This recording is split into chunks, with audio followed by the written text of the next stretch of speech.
So, ladies and gentlemen, please welcome Michael. Applaudissements. Hi, this is on, right? Okay. Yeah, my name's Michael Godesk. I'm from a little town in Texas, just south of Austin, east of San Antonio. I've been the last several months in Romania, so this conference was in my neighborhood, and I'm on my way home now. I'm really glad to be here today. I'm really thank you for taking the time to come out for this. I'm just going to launch into this, right, without any more introduction, and just to say, to start with a definition of estimation, right? And so everybody understands metrics, right? Metrics is the statistical analysis of the past, and everybody believes in math when it comes to metrics. Estimation is just the statistical analysis of probable futures, with the difference being that for some reason in estimation people believe in magical thinking and wishful thinking, which we dispense with in metrics. That's half the problem in estimation. System stability comes before estimation. So what do we mean by a stable system? We can categorize system variance as either common cause variance or special cause variance. And common cause variance is a special issue. An issue of the system. And special cause variance is in some way situationally related. So we have common cause variance and special cause variance. A stable system is a system with a low instance of special cause variance. And the math that explains why you can analyze why you can't analyze possible futures in an unstable system is called regression to the mean. That's math that was developed only about 150 years ago. And it's beyond our scope really to explain regression to the mean in this conference right here, or this session right here. But you need to understand that without the concept of regression to the mean, most of what passes for estimation is a waste of time. And we're going to talk about the concept of uncertainty reduction and about understanding measurement scales for estimation. But as you go off and try to do estimation, don't forget to go back and learn regression to the mean. And there's actually, Dimitar's doing a session tomorrow on estimation, and Dimitar is probably one of the foremost experts in the field of software estimation that you would find anywhere in the world. And so he can take you as far as you need to go in terms of these details. I'm more going to be laying the foundation of what you need to understand to use estimation to get to a stable system. Because without a stable system, then the estimation practices will work against you mostly. Now, I was asked to put estimation in the context of Kanban for this talk, and so you've probably heard a lot of the specifics of Kanban, so I was going to tell the story of Kanban through a war story. The US Civil War was just lasted 4 years. It was from 1861 to 1865. And although it was 150 years ago, about the same time the regression to the mean math was being developed, it still looms large in the memory of Americans, in part because of 750 casualties in those few years. It was greater than the American combat deaths in all wars since. Now, it's not lost on me the irony that a Russian might see in that seemingly small number, right? 750,000. And it's true that Americans have been historically blind to the fact that Soviet combat deaths in World War II alone were an order of magnitude greater than all of the American combat deaths in all wars combined, from our Revolutionary War against England to the present day. And it's hard to attribute that blindness to anything other than some kind of emotional response, which I won't try to explain. But in estimation practice, we call this kind of error a reference class error, overlooking statistically significant information because of an emotional preference. And you can easily understand the concept when you look at it in the context of the story of war casualties, but we all make the same mistake in estimation practices, where we limit what we choose to consider in making decisions, and we exclude information that we find inconvenient, and we do it hardly without even knowing about it. And a seminal book on this is Daniel Kahneman's Thinking Fast and Slow. So establishing reference class is a cornerstone skill in estimation. And you'll hear David Anderson writes about it and talks about it quite a bit. The key is to make an effort to see things as they are and as you might know, not as you wish them to be. Back to our war story, right? So there were only 2 battles in the first year of the Civil War, First Bull Run and Second Bull Run. And Bull Run's a field not far from Washington, D.C. And at the Battle of the First Bull Run, the citizens flocked out there with picnic baskets and their children to get up seats on the nearby hillsides to watch the impending battle. So they had an image in their mind of something along the lines of like a duel of honor, except there was going to be a lot more men facing off. And so they were blinded by emotions. They chose not to consider information that they already had about what war was like in the age of the spiral bore rifle and grape shot cannon, which was the weaponry that you could expect to be on the field that day. The battlefield carnage of Napoleonic era wars was not unknown. It wasn't like they didn't have the information.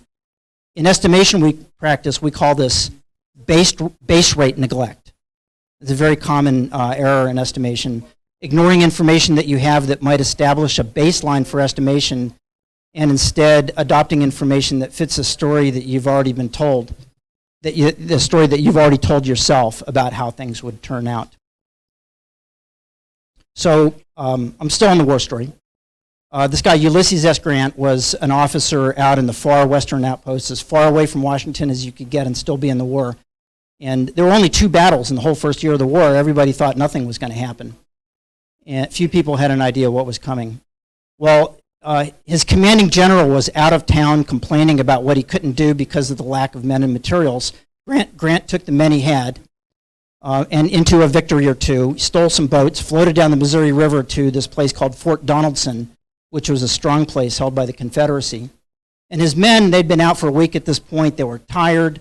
They'd been marching. They were out of rations. It was raining, cold, and there was little appetite for laying a siege at the fort. But his officers really couldn't see how his small, ragged force could win the fort.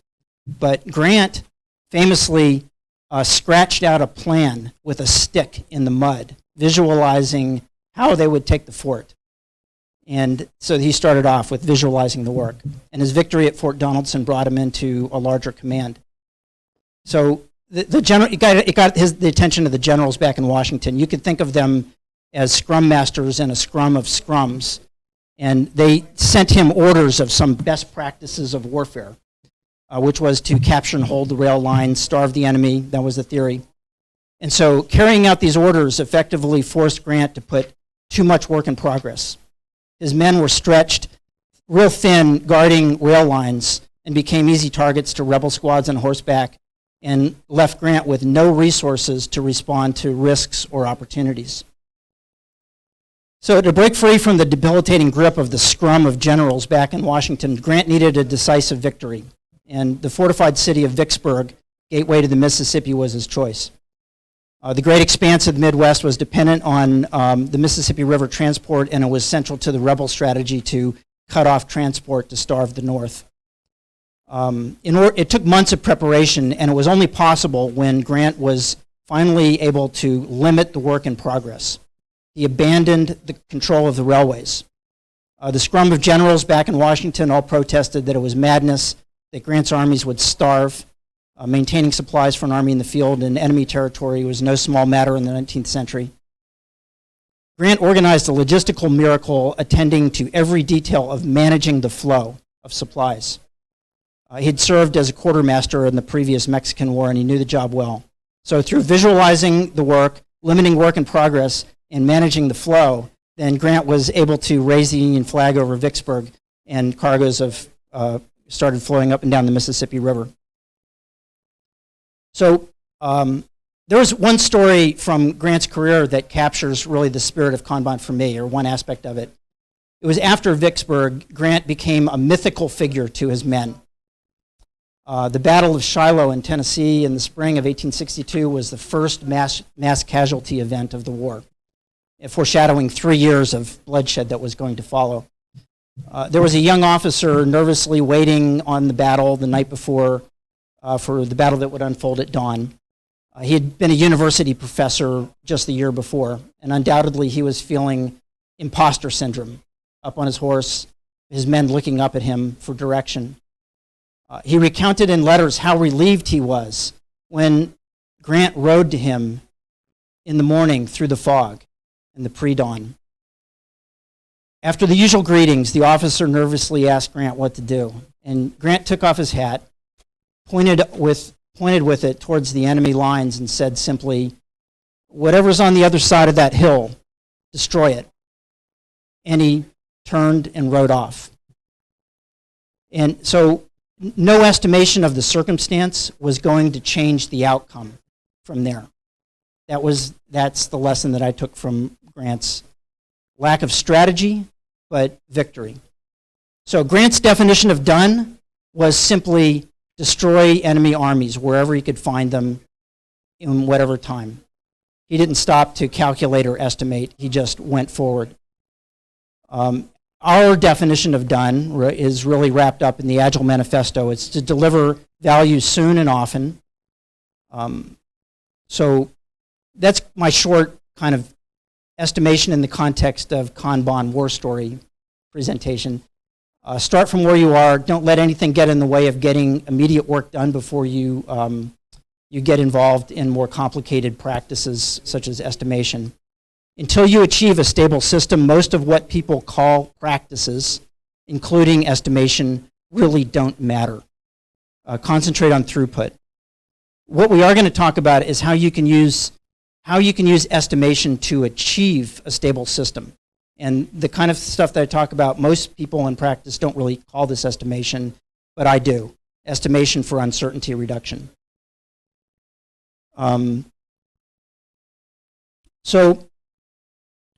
I started on this estimation journey 30 years ago. It was one of my first gigs in software consulting. I just trained myself, and I got a gig to build an estimation system for an electrical contractor.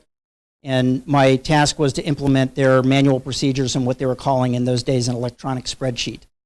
And my client taught me his procedures, which we modeled in Quattro Pro spreadsheet. And while I was working on this project, trying to understand really what estimation was about, there was a story in the news that made a really big impression on me, and it was the bankruptcy of the largest construction firm in our state, up in the north in Vermont. I knew some of these guys. It was a family business that went up in smoke over a single bid. It was the Northfield Elementary School re-roofing project. It was one of these flat roofs they had to replace. The estimator was an expert. He'd done a lot of these projects. He did his due diligence. He walked on the roof before writing up his bid. But what he missed was just how many times the roof had been resurfaced over the years with layers of tar and gravel that was all hidden below the surface. And the removal of the old roof was included in the fixed bid. And it turned out that tearing up and disposing of the tons of old hardened tar ran into the millions. It was worth more than their company was worth. And they had the contract. And so ever since then, whenever I've been asked for an estimate, I've had this uneasy feeling, like thinking about this guy standing up on the rooftop about to bring his company down. And then I came across this Mark Twain line, it's not what you don't know that'll hurt you, but what you know that ain't so. In other words, your downfall is likely to be in false assumptions that you don't sufficiently explore. So I've been thinking about this for a long time, and it's only recently that I discovered how to leverage uncertainty in estimation. And that's what I wanted to share with you today, leveraging uncertainty in estimation with the initial goal of achieving a stable system. So I don't have to tell you, project managers and developers are routinely asked to navigate ambiguity, such as being asked to produce an estimate against some hazy business objectives or making firm commitments against obviously changing scope. Frequently, people will say about estimation, the problem with estimating is that it's dependent upon having all of the facts ahead of time. Right? That's what I want to dispel. I don't agree with that. We want to help make uncertainty your friend in estimation. The first mistake we make in estimation, generally speaking, is asking for a discrete value. How long is it going to take? Is this going to be a day, 3 days, a week? It sounds simple, but by asking for a discrete value, the pressure is on to look past the things that you don't know. You're the domain expert, right? You should know these things. How long are you going to need to do this? That's the normal circumstance that I work in all the time, still. When working with discrete values, 1 day, 3 weeks, 4 hours, etc., we need to understand how the implications of how assumptions are being handled. Because we expect that after the work is done, the actual effort's going to turn out to be different from the estimate, because we know that there are factors that we don't know about, that we can't control, which are going to affect the outcome. And so as we estimate, we substitute these unknowns with assumptions on what they might turn out to be. So for example, if we've got some third-party API that we're supposed to estimate, we have to implement. We've done a lot of third-party APIs, but we've never looked at this one. We know there's risk, but we don't know where. It's supposed to be a RESTful API, but who knows? When providing a discrete value estimate, we increase the size of the estimate to accommodate the uncertainty, and the amount of increase becomes an implicit component of the estimate, representing our assumption about the nature of the risk that we have in mind. When we inflate our estimate to accommodate risk and uncertainty, it becomes hard to know what part is how long we think it'll take, and what part represents contingencies for various assumptions that we laid into the estimate, which may or may not play out, because all we're left with a week later is the estimate. So instead of lumping assumptions in with effort estimates, we can make it easier to keep track of risk and uncertainty by expressing our estimate as a range that will most likely contain the eventual value. Now the difference is significant because a range estimate allows you to quantify what you're uncertain about. Using range estimates gives us a much more powerful way to express uncertainty than bundled assumptions, because you don't have to commit to anything that you're not sure of. The range and probability reflect your uncertainty. If you have no clue, then you just widen the range until it reflects what you do know. So if your real answer is somewhere between a week and 3 months, then that really should be your answer. In contrast to tarballing assumptions into a discrete estimate, a range makes your uncertainty evident, leaving it exposed for ongoing, even iterative reevaluation. So the essence of estimation is an iterative process of reducing uncertainty about whatever it is that matters to you. Reducing uncertainty is a question of first working out what you're uncertain about. We call it decomposition. Break down the question, classify, compare, discriminate, distinguish, and so on, until you can reason about the components independently. Then ask, what are the possible outcomes? What decisions would be affected by additional information? For example, maybe one of the things you're concerned about with the supposedly RESTful API that you have to give an estimate about is error handling. You have to write error handling code. And it matters because you'd expect error codes to come back, errors to come back as 400 HTTP codes. But if you end up working into a third-party API and you find that half of your errors are coming back as 200 responses with an embedded error message, you're going to have a lot more work to do, right? So instead of adding a few days until you figure out whether you've got a flaky API you're dealing with or not, you just widen the range until you feel confident that the actual effort will fall somewhere in that range, regardless of how that question plays out. So you can see at this point, range estimation doesn't actually have to take any more time. It's just expressing things differently. If a range estimation results in greater comprehension of uncertainty and you spend more time on estimation to reduce that uncertainty, we'll take that as a good thing, right? If the range is too big, then you can say, well, these questions, if I had the answers, then I could give you a tighter range. And then you can set up a spike to answer those questions to get your estimate back into something that's acceptable for the team. So uncertainty is reduced by obtaining new information by means of observations about the questions that you have. When observations are expressed quantitatively, that constitutes a measurement. Thus, a measurement is a quantitatively expressed reduction of uncertainty based on observations.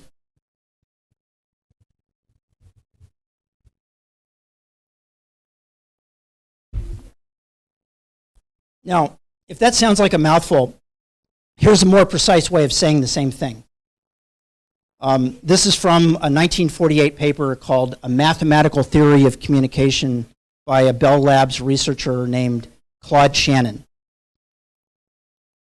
Shannon postulated that information is the amount of uncertainty reduction in a signal. Shannon's conception of information as uncertainty reduction was fundamental to the emergence of information theory, the advent of signal processing, the development of integrated circuits, and more innovations than we can imagine recounting here. Thinking of information as uncertainty reduction opens us up to a world of measurement where uncertain values become first-class citizens, where we can more easily take into consideration intangibles which we once dismissed as not subject to precise measurement. Shannon referred to the reduction of uncertainty as the removal of entropy from the thing being measured relative to its prior state. So it's an iterative process of uncertainty reduction that increases the fidelity of a signal. And a good estimate is a high fidelity signal. So a definition of information entropy is that it's the average amount of information that's conveyed by an event when considering all possible outcomes. So every time you estimate a software story, there's a certain amount of entropy in that story, what you don't know, all the possible outcomes of that work. When you toss two coins, the information entropy is the base 2 logarithm of the number of possible outcomes. So 2 coins, 4 possible outcomes, 2 bits of entropy. And the basic idea of information theory is that the more one knows about a topic, the less new information one is apt to get about it.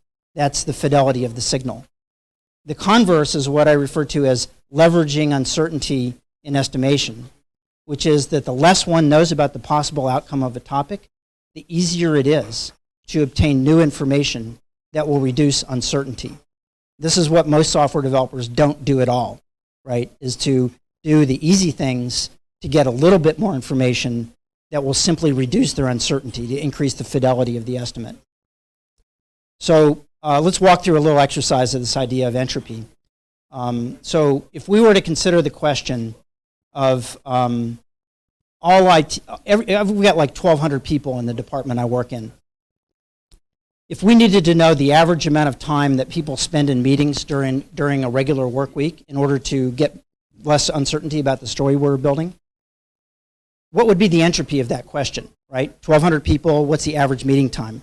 I know how much my meeting time is. I don't know how much your meeting time is. How many people will we have to survey in order to get a statistically significant result? Will we have to do a questionnaire to everybody and calculate all the results? 2/3 of the people? Half the people? What if we just went out and asked 5 people at random? How much would that new information reduce the entropy of the question? What's the probability that the actual median of weekly meeting time for everybody falls in a range bounded by the highest and lowest values of a random sample of 5? And the answer is it's greater than 90% probability that the actual median falls in a range bounded by the sample of 5. And so it's precisely worded because I said the actual median and probably, right? It's not a perfect answer, but the point is that when your state of uncertainty is great, such as this example, a surprisingly small effort will often yield useful outcomes in reducing uncertainty. And so learning a whole array of skills like this one, the random sample of 5 is one of many skills that you can learn that simply focus on reducing uncertainty of a question. And I'll give you some resources on it in bibliography where you can dig deeper. Our measurement doesn't have to vanquish uncertainty to be valuable. It just needs to reduce it. So we just learned more than we knew before, and it becomes a baseline for new inquiry, and that's all we need to do. Now, when we quantify our uncertainty by expressing our estimate as a range, we're saying that we're confident that the actual value is going to fall in that range. So it probably has occurred to you by now, what do we mean by confident? We could say with great confidence that our software story is going to take between a day and a year. And we could say that with 100% confidence, and it wouldn't be helpful to anyone. To be useful, your range has to be within striking distance of reality. And so 90% confidence is a good figure to use. Having your actual estimates occasionally fall above or below your estimate range, helps us to know that your estimates are actually useful. If you have an estimator that's 100% right all the time in range estimation, then it's not useful information. It's limited at usefulness. You need to push those boundaries. So, so we'll do a transition at this point, right? We have the war story, Kanban. We have the concept of estimation as uncertainty reduction. And so, given this concept of estimation as uncertainty reduction, we use ranges to model the fidelity of the signal. And a tight range indicates a high fidelity, a wide range.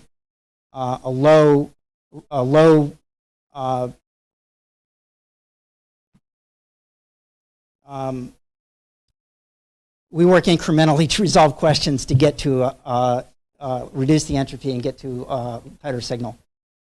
Each time we narrow our range based on new information, we increase the fidelity of the signal. So new information comes as observations, which are answers to questions, which we express quantitatively. And most of the time in estimation, we think of how much time and money are needed, but we commonly use other scales to help us estimate. And it's really important to know how to use different scales. Because again, this is how people use scales is one of the next most common errors.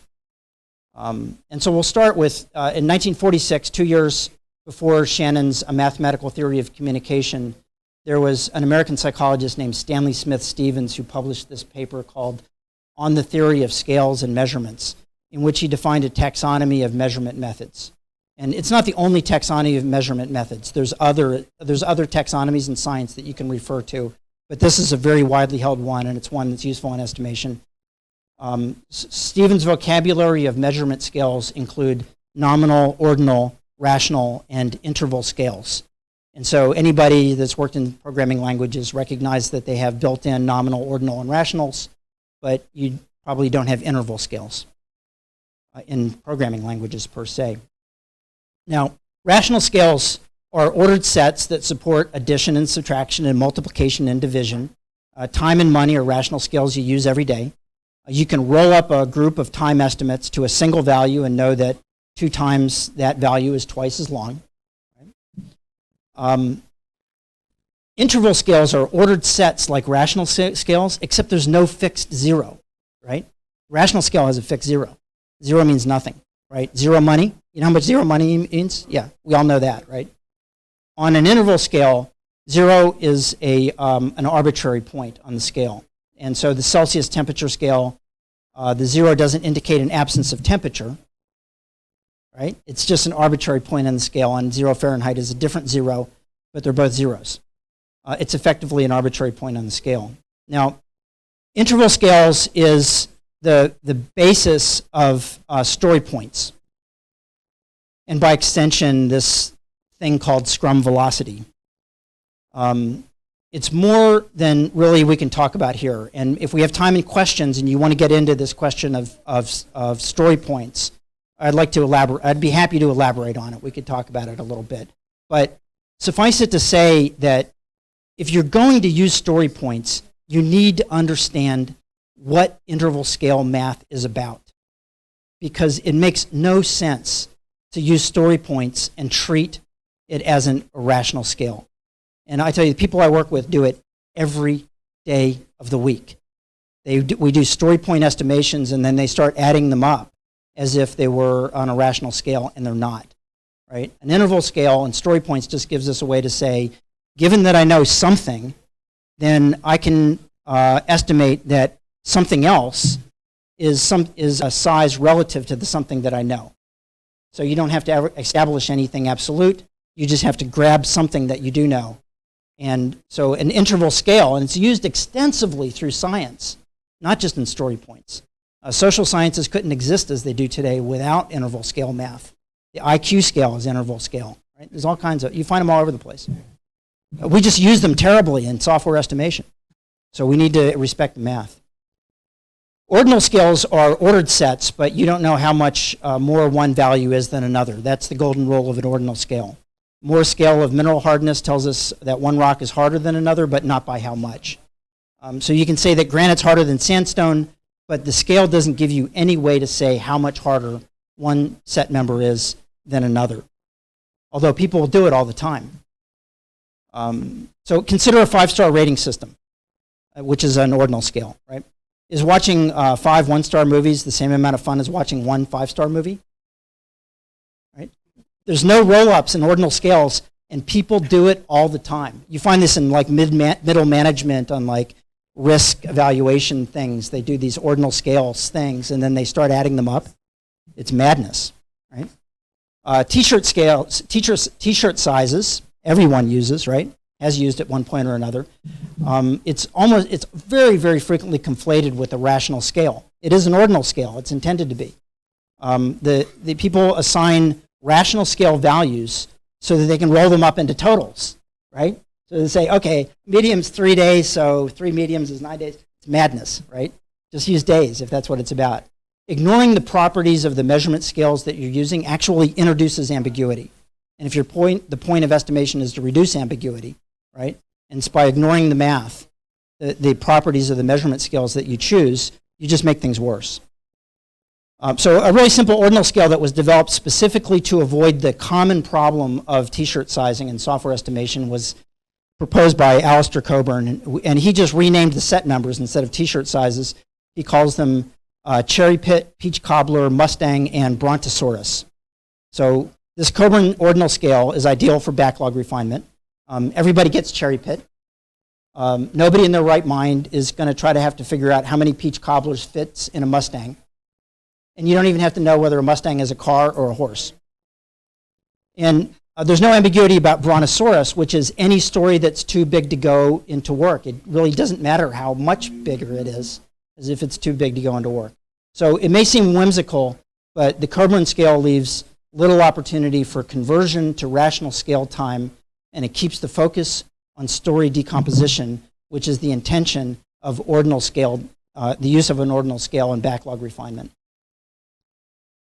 So ordinal scales are sometimes used inappropriately, and the OWASP scale is a really high-profile example. OWASP is the security organization, right? And they propose a high-medium ordinal scale of high, medium, and low security risks, right? And it respects the principles of an ordinal scale by not specifying how much larger one set member is than another. But instead of using low, medium, and high, which is what OWASP proposes, say we just rename the set members and we call them Cherry Pit, Peach Cobbler, and Tyrannosaurus Rex, right? For the evaluation of a cybersecurity risk, it definitely matters how much bigger one Tyrannosaurus Rex is from another. So this would be, the ordinal scale is a poor choice for the task that they're proposing to use it for. And this is used by all major organizations in evaluating security risks throughout. It's just an inappropriate use of the scale. There are better choices to be made. So finally, we land with nominal scales, the most overlooked scale in our family. Nominal scales are unordered sets of attributes. Obviously, you have them in programming languages, anywhere where you have these sets, unordered sets. Essentially, you're testing set membership. Having no quantitative value, you can't roll up ordinals, because each attribute is just either true or false. Thus, nominal scales support making qualitative measurements. Now, there's as many nominal scales as there are qualitative things in the universe, so you really have a lot to choose from. One that many of you will be familiar with it's typically used in Scrum, but it's useful and perfectly useful in Kanban refinement, would be INVEST, which is the English language acronym for a set of attributes which stand for independent, negotiable, valuable, estimable, small, and testable, right? So the idea is that in the evaluation of a story and backlog refinement, if a story passes those 6 attributes as true, then it's ready to move out of backlog refinement into the queue to go into work. But if it fails on any of those, then you should rethink what that's about. And out of those, it's the negotiable is the one that's least understood, and we could have a whole conversation about that. But invest is just an example of a qualitative filter that you can put in place. You can develop your own qualitative filters. The point is to not get stuck on simply quantitative means of estimation. Now, nominal scales are testing for set membership, so it's a binary question, right? It's either true or false. Our certainty is usually something less than binary. And so we can quantify our uncertainty about binary questions by stating our confidence in a range between 50 and 100%. Right? 50% confidence means you have no idea. Just flip a coin. You can't be any less uncertain than that.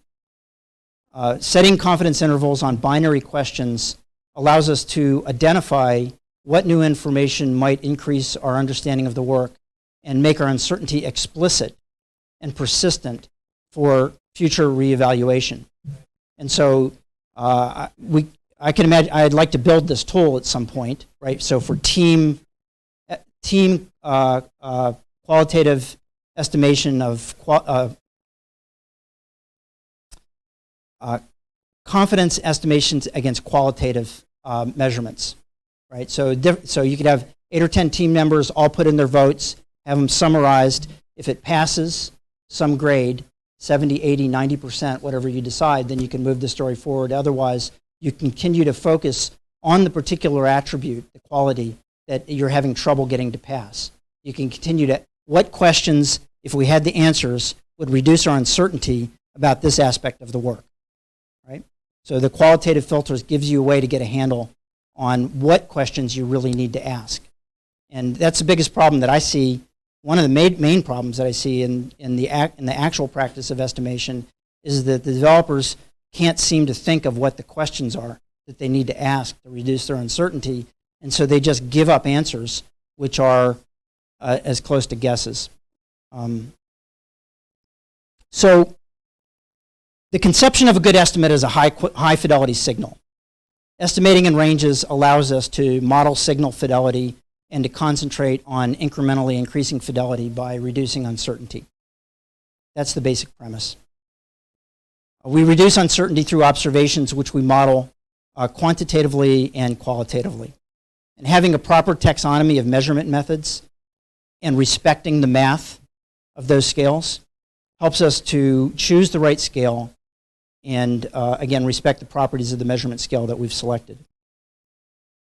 So armed with this new information, right, you go back into your next backlog refinement meeting, and if it's anything like the circumstance I work in, it's very confusing how to pivot from sort of like the Harry Potter magical thinking version of estimation, which is very common in the software industry.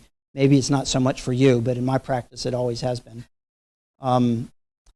It's natural. It's going to take some time to figure out how to adapt these into practice. If you have a lot of control over your circumstances, then go for it. What I'd like to do, kind of to put a cap on this, to move from here into some questions, is to look at the next 4 areas. If we had if I was going to do 4 more sessions, I don't know, another 4 or 5 hours, right? We would talk first about, in detail, about practices and techniques that you could use, practical techniques that you could bring to planning to reduce estimation. And rather than explaining them here, I'll simply point you to a bibliography, and if you're interested, you can pour through it yourself. This one's the equivalent bet. It's one of my favorite ones. It really works well. Calibration is another subject. We all understand calibration in terms of tools. Calibration is a procedure where you measure against a known quantity so that when you apply it against an unknown, you can have confidence in the observation. People can be calibrated too. The calibration, the calibration of a human estimator is a process of putting you in touch with your own uncertainty. And it's done really through trivia to get you better in touch with just how wide a range you need to express in order to get in touch with your own uncertainty about a question. Story decomposition is one of the most critical software team skills. It's the foundation of estimation practice in many ways. If you don't get decomposition right, you're going to have problems from your initial estimation all the way through delivery to production. This really is the core concept when people talk about the no estimation movement, really. Even when David Anderson talks about like skip the estimates, really the way I understand it is concentrate on qualitative estimation of your work and story decomposition. And don't worry about the quantitative aspect to it. That's my interpretation of it. The quantitative stuff can be interesting once you have a mature team and a highly stable system. There's a lot of really awesome stuff you can do with quantitative analysis. It's just that there's hardly any teams in the world today that are at the maturity level where they can take advantage of it. And you have here, Dimitar is, again, one of the foremost experts that can take you into the higher levels. We have release planning and queue time. Most of what people talk about as software estimation is effort estimation, but to understand release planning, you have to understand queue time. I don't have to explain that to a Kanban audience, right? The queue time is a problem of the system, not a problem of the work. And so there's no point in trying to bundle. We do that all the time. We ask the estimators to like bundle in the queue time. It's just nonsense, right? So queue time is a whole topic area that we can go into. Monte Carlo simulations are a family of algorithms that rely on repeated random sampling to obtain numerical results. And we can use Monte Carlo simulations when the complexity of what we're trying to model is bigger than we can hold in our heads. And as long as we can decompose a problem into questions that we can reason about independently, and we're also talking about a stable system, it's nonsense to try to use Monte Carlo simulations against an unstable system, then we can ramp up the complexity to any scale that you can imagine, right? So for large-scale project management estimation, where we have to take in a wide range of complexity to ask for amount of resources, then we're going to need to go to something like this in order to get there. Or a random branch analysis would be another path that, again, Dimitar can explain as an alternative to this. So those are topics for more discussion. There's plenty more to talk about. Here's a brief bibliography. A lot of the material in this presentation, you can go deeper in on Doug Hubbard's book, How to Measure Anything, which is not a book about software estimation. It's just a book about how to measure things. Mike Cohn's Agile Estimating and Planning is the whole story point book. So if you want to know story points, then you should at least read it. It's a little out of date and everything. David Anderson's book on Kanban is as good as anywhere to talk about Q theory, right? It's all there. And one that's not on here is Annie Duke's Thinking in Bets. That's an awesome book about poker playing and estimation. Really nice book. And the other is Daniel Kahneman's Thinking Fast and Slow, which goes into a lot of the psychological problems of estimation. Why it is that it's practically meaningless to base estimation solely on expert view and opinion, right? It's demonstrated throughout. Expert opinion is useful in a certain way, but relying on expert opinion alone is not going. You might as well use monkeys throwing darts at a dartboard as to ask experts about how much time things will take. The more people know about their topic, the more likely they are to get their estimates wrong, right? So again, Daniel Kahneman's Thinking Fast and Slow goes through a lot of that. So we've got a few minutes left for questions. I hope that wasn't too fast or too slow, or too much or too little. Okay, thank you, Michael, for your awesome presentation. Now we have time for 2-3 questions. Please raise your hand. Okay.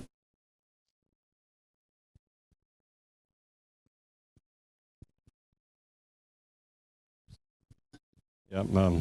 Thanks, Michael. Also, even for the going, having the risk of going into this more difficult discussion about story points. So in the Kanban community, we usually assume that story points are more ordinal, while I completely understand that purely numerically you can add up things, right? And you know that potentially an 8 might be a 5, a 3, but in practice, this just doesn't work, right? So we usually assume if you know, what does it mean 8? Would you add up a 5, a 3? This is something you mentioned, right? Right. You wouldn't do it. Right? Okay, first of all, the... So what's your stance on that? Because you said it's more than ordinal. Well, it's not ordinal at all, right? It's interval. And so first off, ordinal scales support addition and subtraction, but no, I'm sorry. Interval scales support addition and subtraction, but they don't support multiplication and division, right? So that's one is like they're not the same as rational scales. So you would add up story points. You can add up story points. Now I want it, but the thing is that you, like as soon as you start conflating them with any rational scale value, you destroy any value in story points, right? The story point has to be relative to some value that you chose, that you fixed normally. And then once you get, as soon as you start drifting from what your baseline value is, it's like taking the centigrade temperature scale and the Celsius temperature scale and starting to use numbers from both scales. It's really easy to do that with story points, and it doesn't make any sense. The other is this thing, you're like kind of referring to the Fibonacci series. Yeah, exactly. I mean, numerically it makes sense, but in practice, what does it mean? I never understood what was the point of using this kind of rational scale algorithm called the Fibonacci series in the context of story points, because the Fibonacci series is obviously intended to express kind of this growing complexity kind of thing, right? But you don't have to express growing complexity. In fact, you go to Mike Cohen's book, and he'll say, don't try to take in complexity in story point estimation. Just stick with trying to compare things against a baseline value. And so I think people try to do more. They try to make story points more than it really is, right? The main thing is that story points gives you a way that if you have a baseline value, and you can kind of reliably relate the size of other things to that baseline value, that when you look at those in aggregate, that it can be meaningful, right? And you can even use story points in random branch sampling or Monte Carlo simulations and get meaningful statistical information. But when you introduce the Fibonacci series, you're saying that if the thing that you're looking at is actually, 4 times bigger than their base thing, but you're denying yourself the 4-time value because it doesn't fit on this Fibonacci rational scale algorithm that's for some reason got by practice inserted into story point practice, which is a total, interval scales are used extensively through science in many areas and throughout the social sciences, and they don't use Fibonacci series, and they don't treat them as ordinal scales. They treat them as interval scales. Right? And so that's what I'm saying. It's like, let's go back and study the math of interval scales first and learn an interval scale as an interval scale, and then look at what that means for us in applying that information in order to be able to estimate things in this kind of relative way. Right? Okay, thank you. Next question. Yep. Michael, thank you very much for the speech, and thank you a bunch for the 200 errors coming with an inside message with an error. So that's great. I had that with my Indian friends. Yep. I have 2 questions actually. They are small, about velocity, how it can exist if we can't add up story points, or did I understand you incorrectly? And the second one, do you imply that we always compare story points to some baseline value, or can we compare story points like 8 and 5 and 13 if we use Fibonacci, for example? Between each other. So 2 questions. Yeah, again, I don't get the value of the Fibonacci in story points. And if you forget the Fibonacci, just if it is just stick with the relative values. You establish a baseline, and then everything you estimate is relative to that baseline story. Wherever that number falls, that's the number you should be using. If it's twice as big or 3 times as big or 5 times as big, that's the value you're after, not some relative complexity, growing complexity. Now, the other one was about velocity, which I find to be the least useful thing that I've ever done in my software career, right? I have no idea. I mean, maybe there's like some way that you could make it work. And read Mike Cohen's book. If you really like trust and you go down and you follow it, then maybe velocity could be. But the thing is that, so this goes to this question of regression to the mean, right? Because velocity, this is giving you this statistical view of some kind of progress over time, okay? Now, when you're looking at regression to this question of velocity in the context of regression to the mean, that you don't have meaningful information until you have like 50 sprints of a stable team, okay? Because when you've got 10 sprints of a stable team, regression to the mean kills any meaningful information that you would be getting out of a velocity calculation. Regression to the mean shows how following certain statistical information is like a puppy chasing his tail, right? Again, regression to the mean is the context. You have to get past that before you get the useful statistical information, right? And nobody gets 50 sprints of a stable team, right? So, and then the other thing with story points is that every time you baseline, you start over again. And so if you start sprint 2 with a different baseline than sprint 1, it's sort of like saying, here's the Celsius scale, and now here's this other scale that's not the Celsius scale, but it's a different scale. And now we're going to start comparing our not Celsius scale temperatures with our Celsius scale temperatures. And you do that every sprint, right? And so again, it's mathematically, I don't get the point, right? Okay, Michael, I have 2 exercises for you. First, whose question was the best? And we have a gift. Well, Who? We'll take. Okay. I guess. Okay. Yeah, that's good. Yes. And the second is for you, special paper for us. all right. So there's I've got a website that's here. My LinkedIn contact is on there. This